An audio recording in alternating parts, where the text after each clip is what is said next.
हरे कृष्ण। श्रीमद् भागवतम नवम स्कंद चौथा पांचवा अध्याय। नाभाग और अम्बरीश की कथा। दुर्वासा जी की दुख निवृत्ति। श्री सुखदेव जी कहते हैं, परीक्षित, मनुपुत्र नाभाग का पुत्र था नाभाग। नभाग का पुत्र नाभाग जब यह दीर्घकालीन तक ब्रह्मचर्य का पालन करके लौटा, तब बड़े भाइयों ने अपने से छोटे किंतु विद्वान भाइयों के हिस्से में केवल पिता को ही दिया।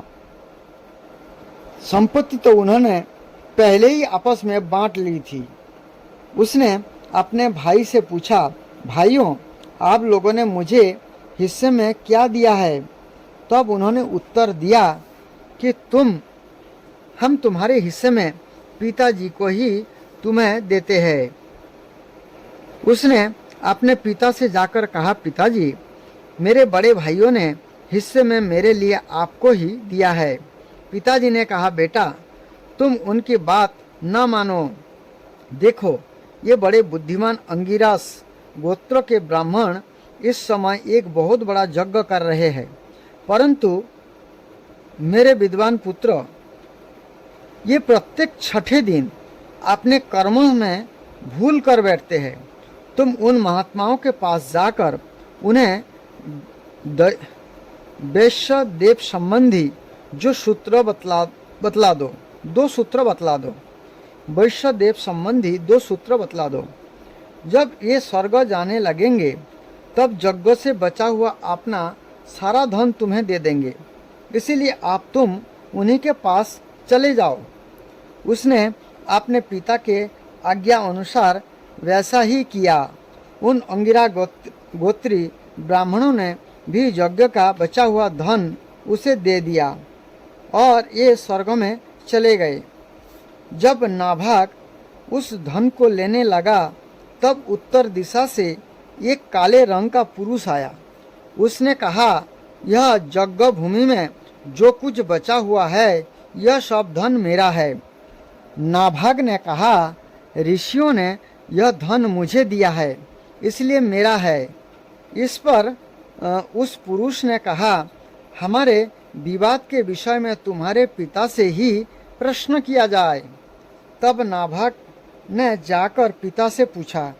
पिता ने कहा, एक बार दक्ष प्रजापति के यज्ञ में ऋषि लोग यह निश्चय कर चुके हैं कि यज्ञ भूमि में जो कुछ बच रहता है, यह सब रुद्रदेव का हिस्सा है।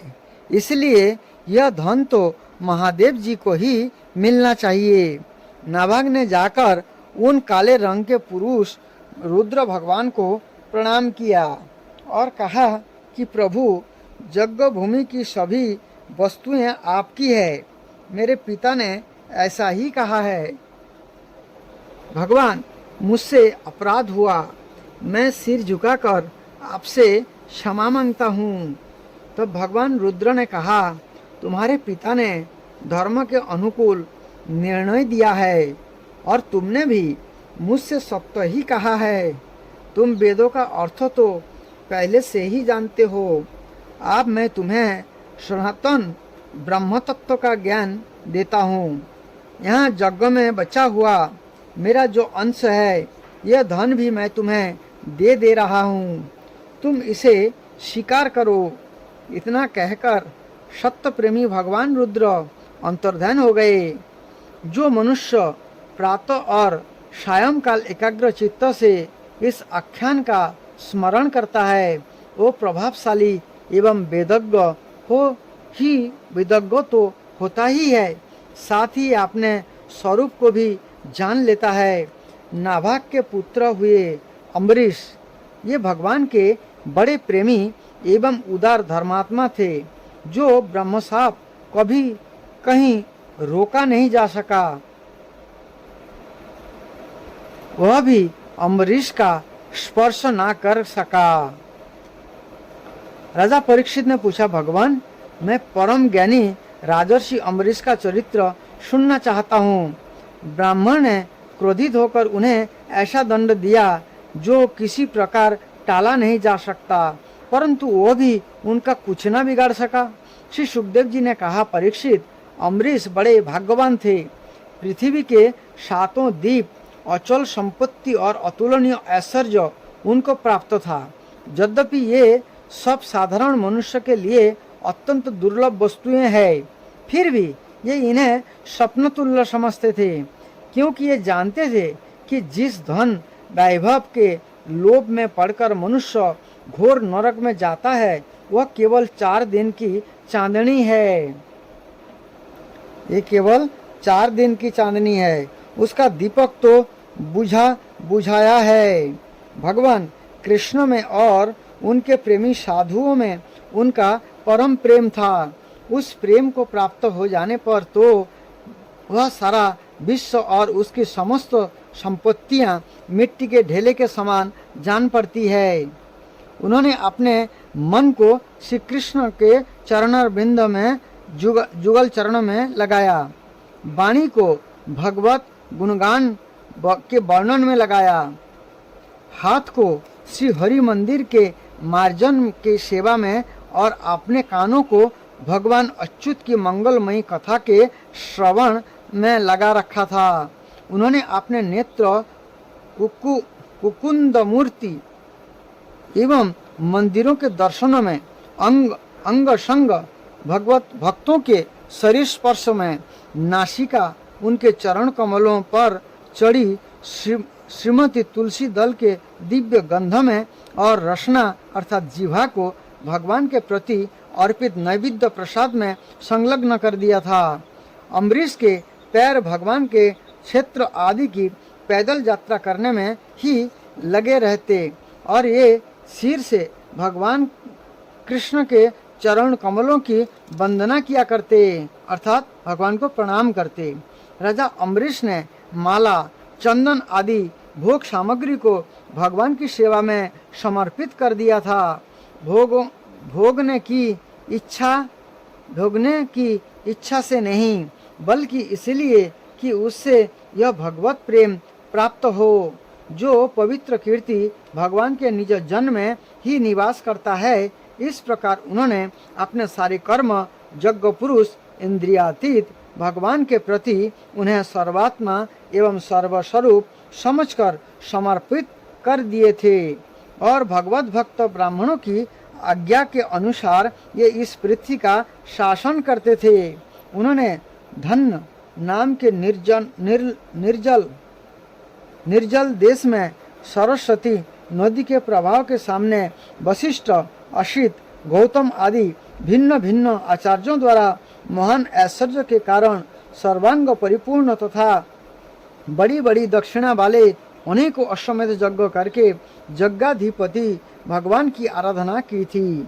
उनके यज्ञ में देवताओं के साथ जब सदस्य और ऋतिज बैठ जाते थे तब उनकी पलकें नहीं पड़ती थी और ये अपने सुंदर वस्त्र और वैसे ही रूप के कारण देवताओं के समान दिखाई पड़ते थे।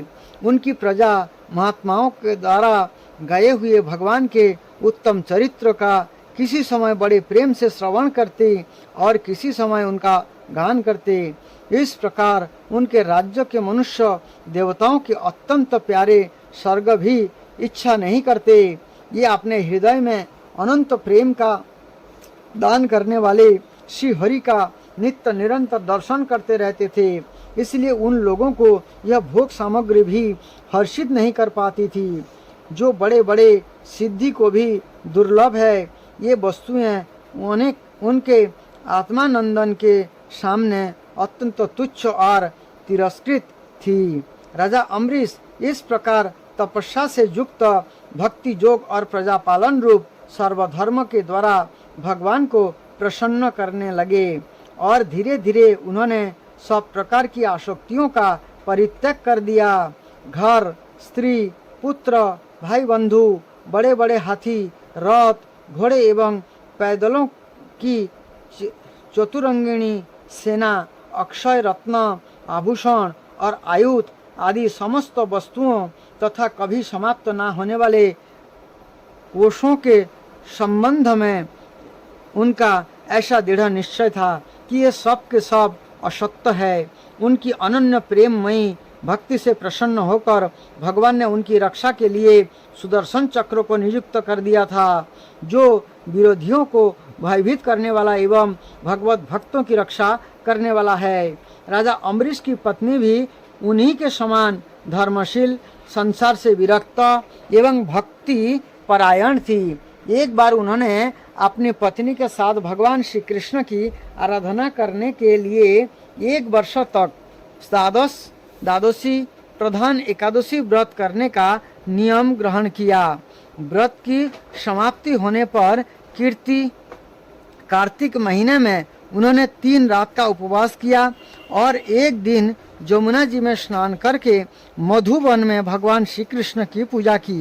उन्होंने महाभिषेक की विधि से सब प्रकार की सामग्री और संपत्ति द्वारा भगवान का अभिषेक किया और हृदय से तन्मय होकर वस्त्र, आभूषण, चंदन, माला एवं अर्घ आदि के द्वारा उनकी पूजा की। यद्यपि महाभाग्यवान ब्राह्मणों को इस पूजा की कोई आवश्यकता नहीं थी, स्वयं ही उनकी सारी कामनाएं पूर्ण हो चुकी थी, वे सिद्धि थे। तथापि राजा अम्बरीश ने भक्ति भाव से उनका पूजन किया। तत्पश्चात पहले ब्राह्मणों को स्वादिष्ट और अत्यंत गुणकारी भोजन कराकर उन लोगों के घर 60 करोड़ गौएं सुसज्जित कर भेज दी। उन गौओं के सींग सुवर्ण से और खूर चांदी से मड़े हुए थे। सुंदर सुंदर वस्त्र उन्हें उड़ा दिए गए थे। ये गौएं बड़ी सुशील, छोटी अवस्था की, देखने में सुंदर, बछड़े वाली और खूब दूध देने वाली थी।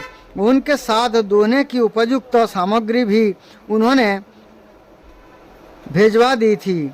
जब ब्राह्मणों को सब कुछ मिल चुका तब राजा ने उन लोगों से आज्ञा लेकर व्रत का पारण करने की तैयारी की। उसी समय सांप और वरदान देने में समर्थ स्वयं दुर्वासा जी भी उनके यहाँ अतिथि के रूप में पधारे।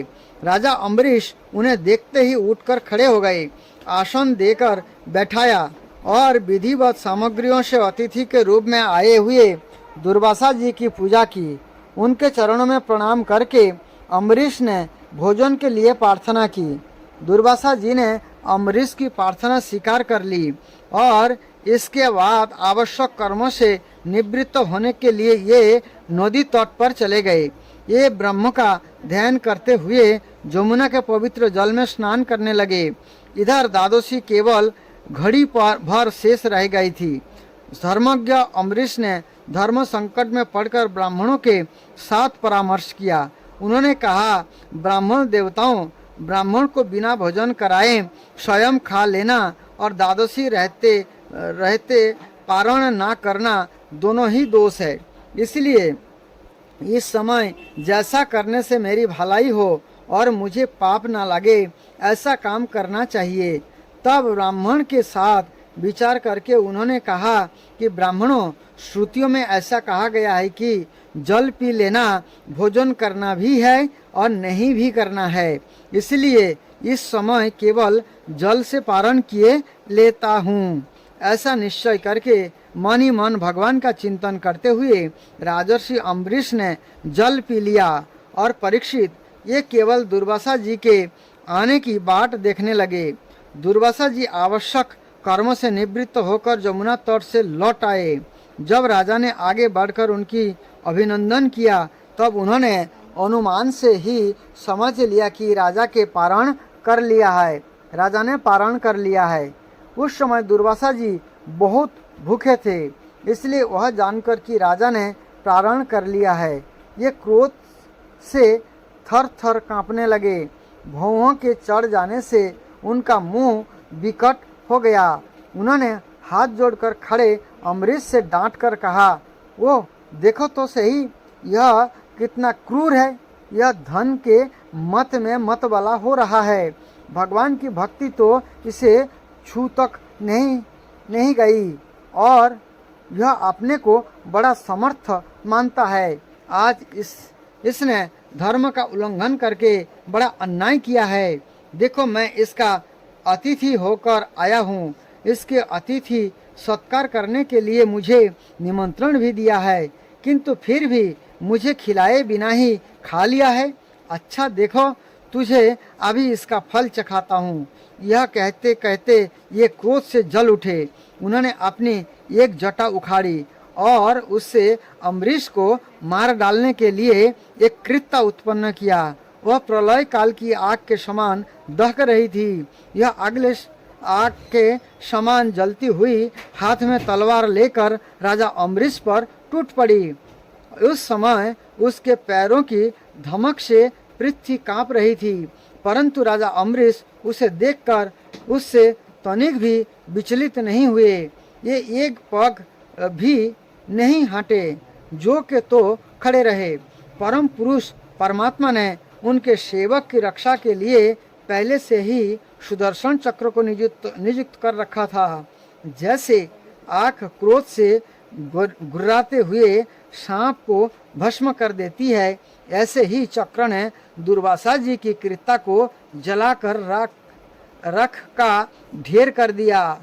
जब दुर्वासा जी ने देखा कि मेरी बनाई हुई कृत्या तो जल रही है और चक्र मेरी ओर आ रहा है, तब ये भयभीत हो अपने प्राण बचाने के लिए जी छोड़कर पान बचाने के लिए जी छोड़कर एकाएक भाग निकले।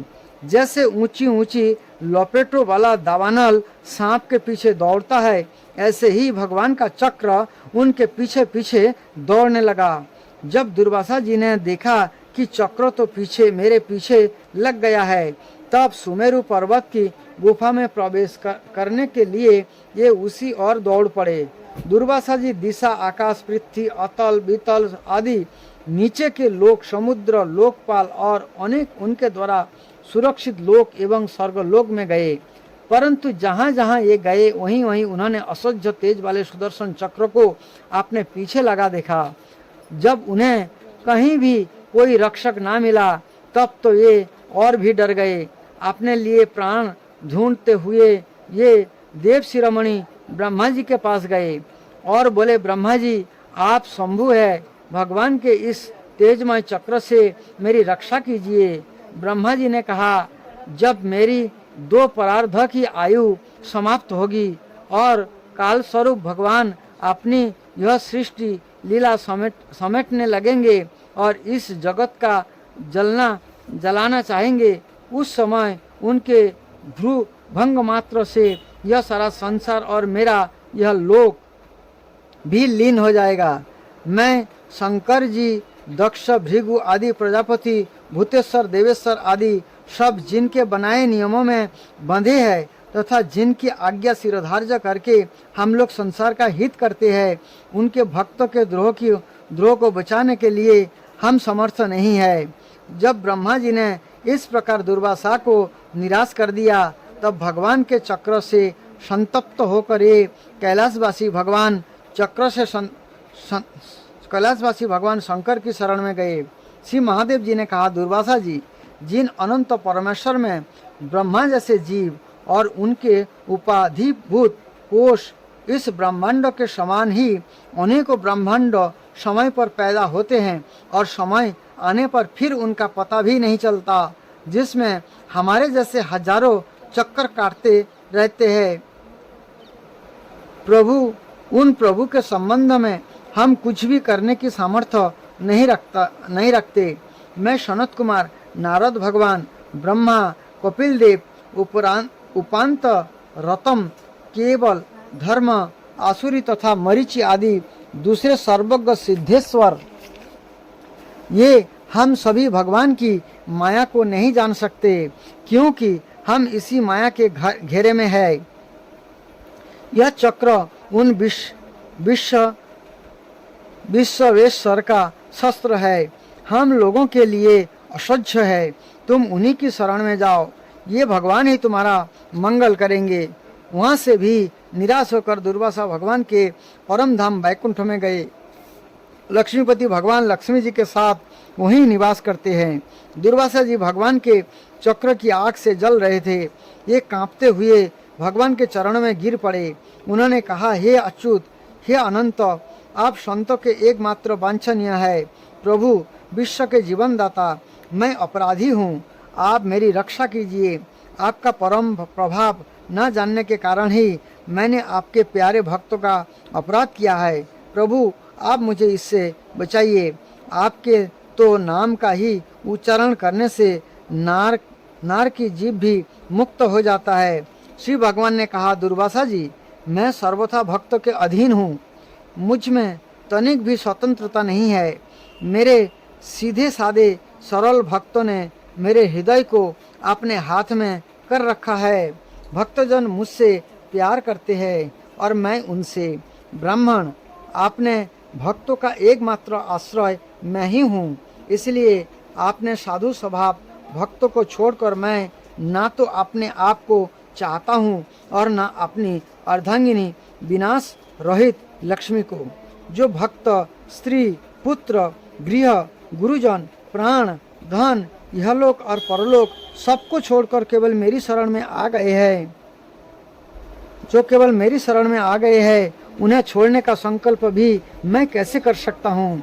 जैसे सती स्त्री अपने पति व्रत से सदाचारी पति को बस में कर लेती है, ऐसे ही मेरे साथ अपने हृदय को प्रेम बंध से बंध रखने वाले समदर्शी साधु भक्तों के द्वारा मुझे अपने बस में कर लेते हैं। मेरे अनन्य प्रेमी भक्त सेवा से ही अपने को परिपूर्ण कृतकृत्य मानते हैं। मेरी सेवा के फल स्वरूप जब इन्हें सालोक सारूप आदि मुक्तियाँ प्राप्त होती है, तब वे उन्हें भी स्वीकार करना नहीं चाहते।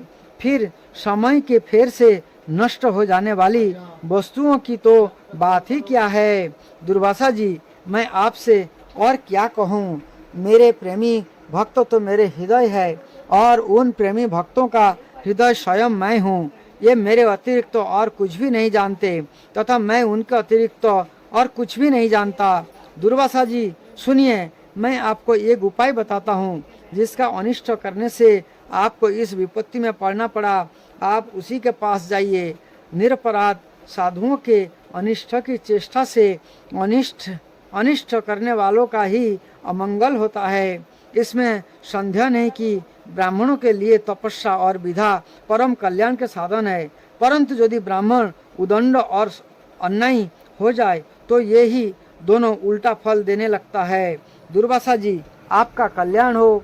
आप नाभाग नंदन परम शक्ति परम भाग्यशाली राजा अम्बरीश के पास जाइए और उनसे क्षमा मांगिए, तब आपको शांति मिलेगी। 5वां अध्याय, दुर्वासा जी की दुख निवृत्ति। श्री सुखदेव जी कहते हैं, परीक्षित, जब भगवान ने इस प्रकार आज्ञा की तब सुदर्शन चक्र की ज्वाला से जलते हुए दुर्वासा लौटकर राजा अम्बरीश के पास आए और उन्होंने अत्यंत दुखी होकर राजा के पैर पकड़ लिए। दुर्वासा जी की वह चेष्टा देखकर और उनके चरण पकड़ने से लज्जित होकर राजा अम्बरीश भगवान के चक्र की स्तुति करने लगे। उस समय उनका हृदय दयावश अत्यंत पीड़ित हो रहा था। अम्बरीश ने कहा, प्रभु सुदर्शन, आप अग्नि स्वरूप है, आप ही परम समर्थ सूर्य है। समस्त नक्षत्र मंडल के अधिपति चंद्रमा भी आपके स्वरूप है। जल, पृथ्वी, आकाश, वायु, पंच तन्मात्रा और संपूर्ण इंद्रियों के रूप में भी आप ही है। भगवान के प्यारे 1000 दांत वाले चंद्रदेव, 1000 दांत वाले चक्रदेव, मैं आपको नमस्कार करता हूँ। समस्त अस्त्र शस्त्रों को नष्ट कर देने वाले एवं पृथ्वी के रक्षक, आप इन ब्राह्मण की रक्षा कीजिए। आप ही धर्म है, मधुर एवं सत्यवाणी है। आप ही समस्त यज्ञ के अधिपति एवं स्वयं यज्ञ भी है। आप समस्त लोकों के रक्षक एवं सर्व लोक स्वरूप है। आप परम पुरुष परमात्मा के श्रेष्ठ तेज है। सुनाभ, आप समस्त धर्म की मर्यादा के रक्षक है। अधर्म का आचरण करने वाले असुरों को भस्म करने के लिए आप साक्षात अग्नि है। आप ही तीनों लोकों के रक्षक एवं विशुद्ध तेजमय है। आपकी गति मन के वेग के समान है और आपके कर्म अद्भुत है। मैं आपको नमस्कार करता हूँ, आपकी स्तुति करता हूँ। वेदवाणी के अधीश्वर आपके धर्ममय तेज से अंधकार का नाश होता है और सूर्य आदि महापुरुषों के प्रकाश की रक्षा होती है। आपकी महिमा का पार पाना अत्यंत कठिन है। ऊंचे नीचे और छोटे बड़े के भेद भाव से युक्त यह समस्त कार्यकारणात्मक संसार आपका है, आपका ही स्वरूप है। सुदर्शन चक्र आप पर कोई विजय नहीं प्राप्त कर सकता। जिस समय निरंजन भगवान आपको चलाते हैं और आप दैत्य एवं दानवों की सेना में प्रवेश करते हैं, उस समय युद्ध भूमि में उनकी भुजा, उदर, जंघा, चरण और गर्दन आदि निरंतर काटते हुए आप अत्यंत शोभायमान होते हैं। विश्व के रक्षक आप रणभूमि में सबका प्रहार सह लेते हैं। आपका कोई कुछ नहीं बिगाड़ सकता। गदाधारी भगवान ने दुष्टों को नाश के लिए ही आपको नियुक्त किया है। आप कृपा करके हमारे कुल के भाग्योदय के लिए दुर्वासा जी का कल्याण कीजिए। हमारे ऊपर यह आपका महान अनुग्रह होगा। यदि मैंने कुछ भी दान किया हो, यज्ञ किया हो अथवा आपने धर्म का पालन किया हो, यदि हमारा वंश के लोग ब्राह्मण को ही अपना आराध्य देव समझते रहे हो, तो दुर्वासा जी की जलन मिट जाए। भगवान समस्त गुणों के एकमात्र आश्रय है। यदि मैंने समस्त प्राणियों के आत्मा के रूप में उन्हें देखा हो और ये मुझ पर प्रसन्न हो, तो दुर्वासा जी के हृदय की सारी जलन मिट जाए। श्री सुखदेव जी कहते हैं, जब राजा अम्बरीश ने दुर्वासा जी की सब ओर से जलाने वाले भगवान के सुदर्शन चक्र की इस प्रकार स्तुति की, तब उनकी प्रार्थना से चक्र शांत हो गया। जब दुर्वासा चक्र की आग से मुक्त हो गए और उनका चित्त स्वस्थ हो गया, तब वे राजा अम्बरीश को अनेक उत्तम आशीर्वाद देते हुए उनकी प्रशंसा करने लगे। दुर्वासा जी ने कहा, धन्य है, आज मैंने भगवान के प्रेमी भक्तों का महत्व देखा है।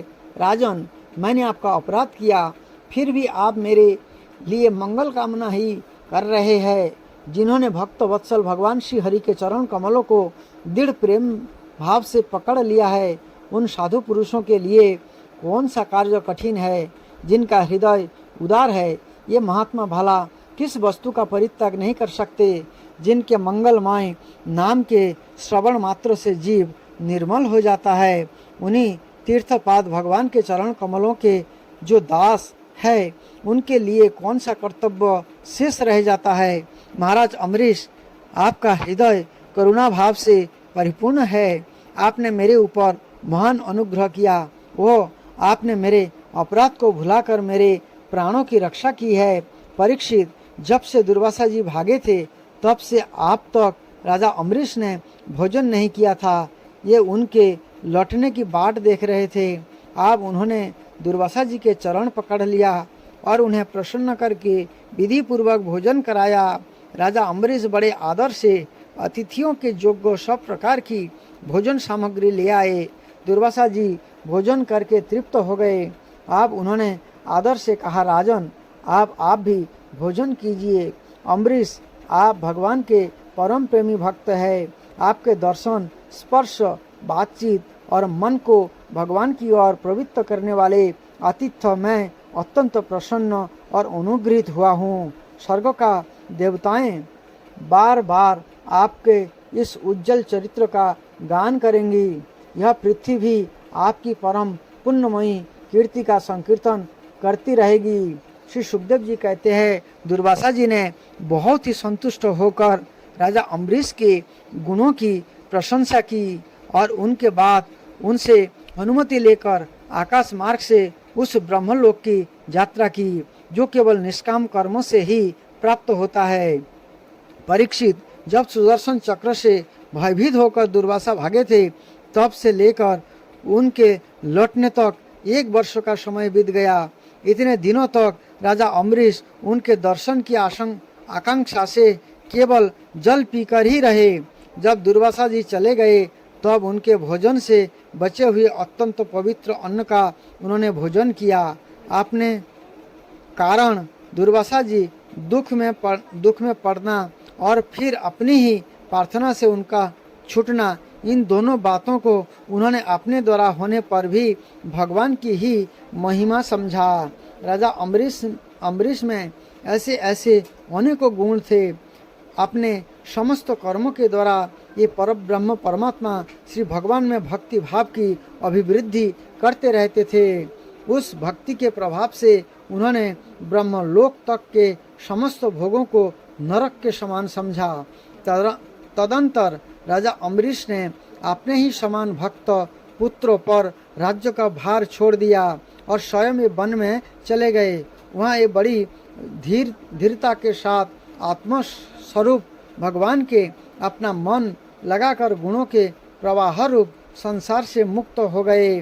परीक्षित, महाराज अम्बरीश का यह परम चरित्र आख्यान है। जो इसका संकीर्तन और स्मरण करता है ये भगवान का भक्त हो जाता है।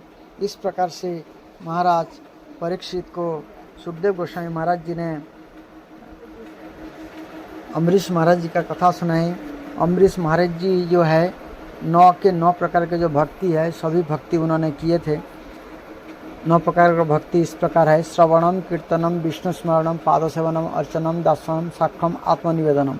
ये 9 प्रकार के भक्ति अम्बरीश महाराज जी ने की है। इनको नवधा भक्ति के जनक बताया जाता है। हरे कृष्ण।